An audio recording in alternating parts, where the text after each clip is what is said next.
Di antara orang-orang yang datang ke Yerusalem untuk merayakan Paskah, terdapat beberapa orang Yunani.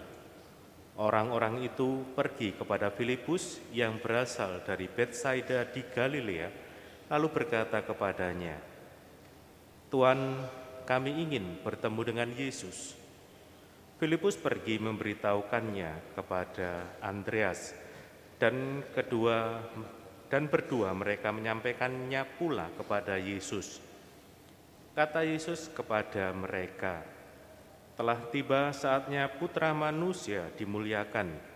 Sesungguhnya aku berkata kepadamu, jika biji gandum tidak jatuh ke dalam tanah dan mati, ia tetap satu biji saja. Tetapi jika mati, ia akan menghasilkan banyak buah. Siapa saja yang mencintai nyawanya, ia akan kehilangan nyawanya. Tetapi siapa saja yang membenci nyawanya di dunia ini, ia akan memeliharanya untuk hidup yang kekal. Siapa saja yang melayani aku, ia harus mengikuti aku. Dan di mana aku berada, di situ pun pelayanku akan berada. Siapa saja yang melayani aku, ia akan dihormati Bapa. Sekarang jiwaku terharu. Dan apakah yang akan aku katakan? Bapa, selamatkanlah aku dari saat ini? Tidak, sebab untuk itulah aku datang ke dalam saat ini. Bapa, mulialah namamu." Lalu terdengarlah suara dari surga, "Aku telah memuliakannya, dan aku akan memuliakannya lagi." Orang banyak yang berdiri di situ dan mendengarnya berkata bahwa itu bunyi guntur. Ada pula yang berkata, seorang malaikat telah berbicara dengan dia. Jawab Yesus, "Suara itu telah terdengar bukan oleh karena aku, melainkan oleh karena kamu. Sekarang berlangsung penghakiman atas dunia ini. Sekarang juga penguasa dunia ini akan dilemparkan keluar, dan aku, apabila aku ditinggikan dari bumi, aku akan menarik semua orang datang kepadaku." Ini dikatakan Yesus untuk menyatakan bagaimana caranya dia akan mati. Demikianlah sabda Tuhan.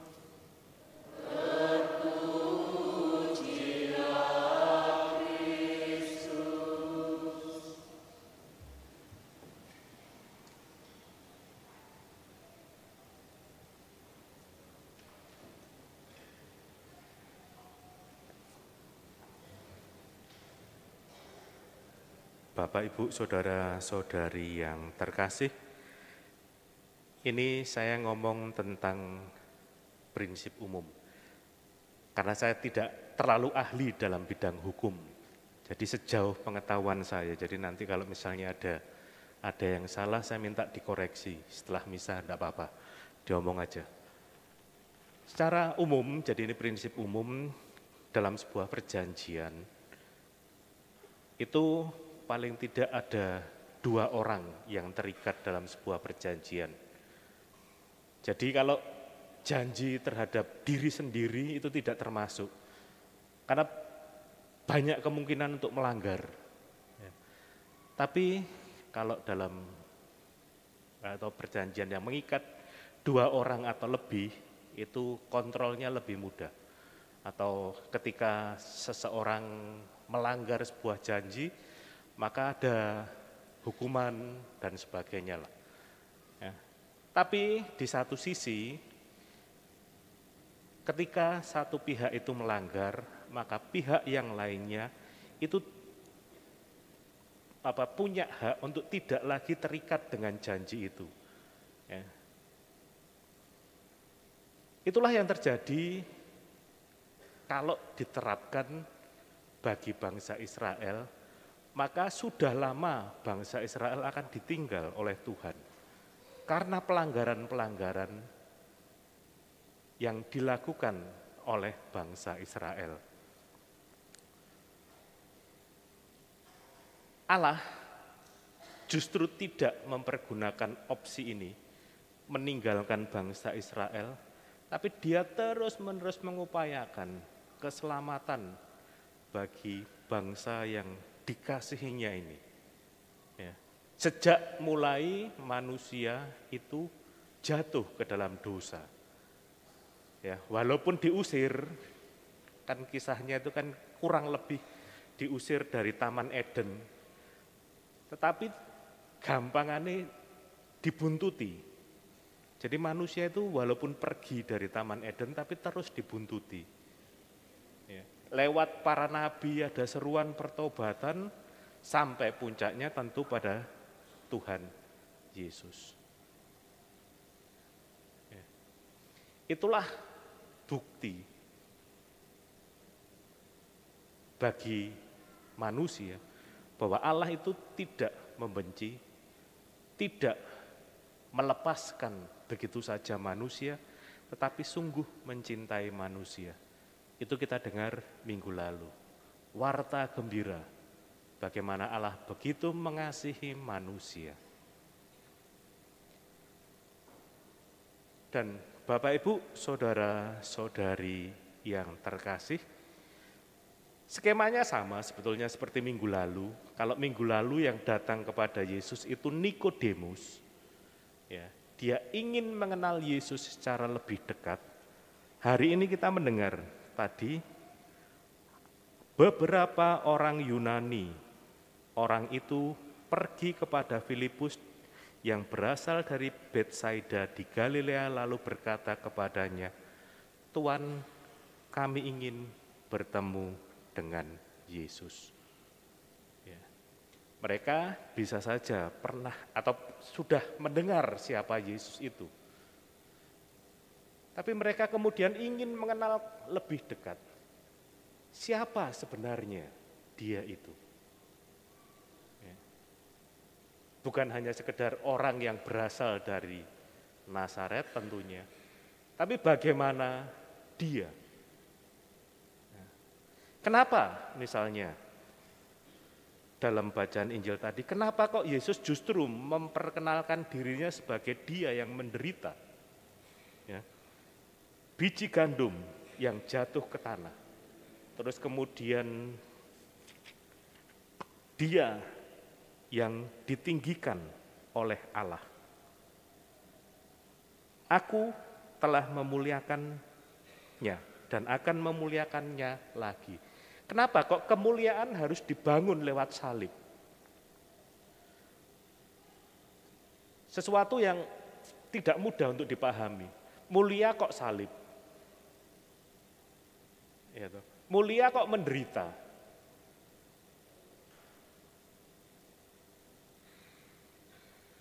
Disinilah kemudian kalau bagi kita mungkin tidak ada persoalannya. Karena kita sudah atau selalu sering merenungkan tentang apa arti penderitaan Kristus, apa makna salib di balik sebuah penderitaan.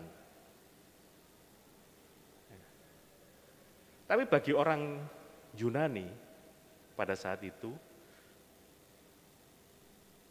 mengenal Yesus secara lebih mendalam, itu menjadikan mereka tentunya juga tertarik untuk menjadi murid-muridnya.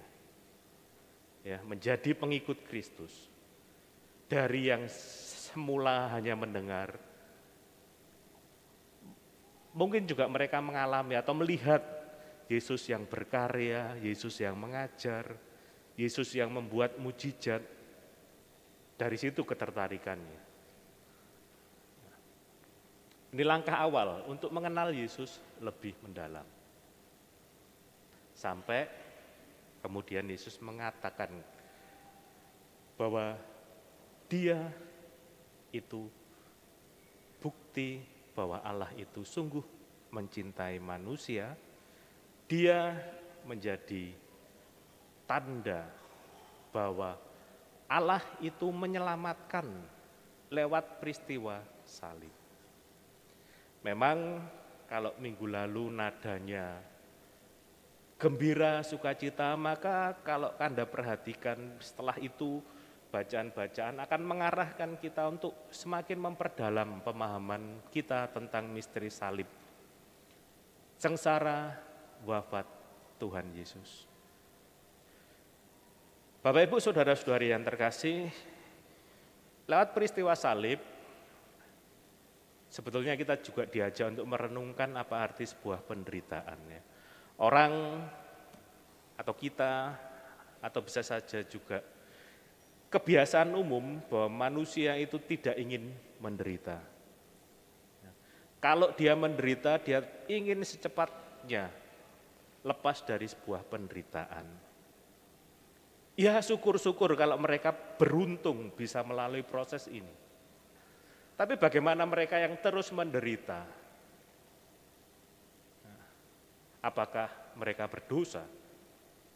Karena bisa saja teologi pada saat itu juga mengatakan bahwa dosa penderitaan itu juga, atau penderitaan itu karena dosa seseorang. Tapi bagaimana dengan misalnya orang yang benar yang menderita dan sebagainya? Itu pertanyaan-pertanyaan yang misteri penderitaan. Justru dengan mendekatkan diri kepada Tuhan, kita bisa memaknai sebuah penderitaan. Yesus menjadi contoh bagi kita bagaimana dia mendekatkan diri pada Bapa lewat proses penderitaan. Dan itu kalau Anda perhatikan, dimuliakan, berkenan kepadanya. Yesus tidak lari, Yesus tidak menghindar, tapi dia mengupayakan menjadi pelaksana dari kehendak Tuhan. Dan dia mendapatkan kekuatan dalam menjalani penderitaannya karena kesadaran kedekatan dengan Bapanya. Ya. Peristiwa salib harusnya juga bisa menjadikan kita mendapatkan kekuatan dalam menjalani penderitaan. Ya. Sakit itu juga, teologinya kan juga dipersatukan dengan penderitaan Kristus. Sehingga orang tidak merasa sia-sia, orang tidak merasa gagal misalnya. Gagal karena menderita, gagal karena sakit, sengsara karena sakit yang begitu saja. Walaupun itu peristiwa manusia, tapi dikuatkan karena penyertaan Tuhan. Maka mari kita mohon kepada Tuhan agar juga kita bisa memaknai sebuah kesulitan, sebuah penderitaan, dan juga mendapatkan kekuatan ketika mengalami penderitaan. Syukur-syukur kita bisa melampaui atau melalui penderitaan itu, sehingga akhirnya kan kita refleksinya kan, ya saya mendapatkan penyertaan dari Tuhan dan mampu melampaui menjalani itu semua.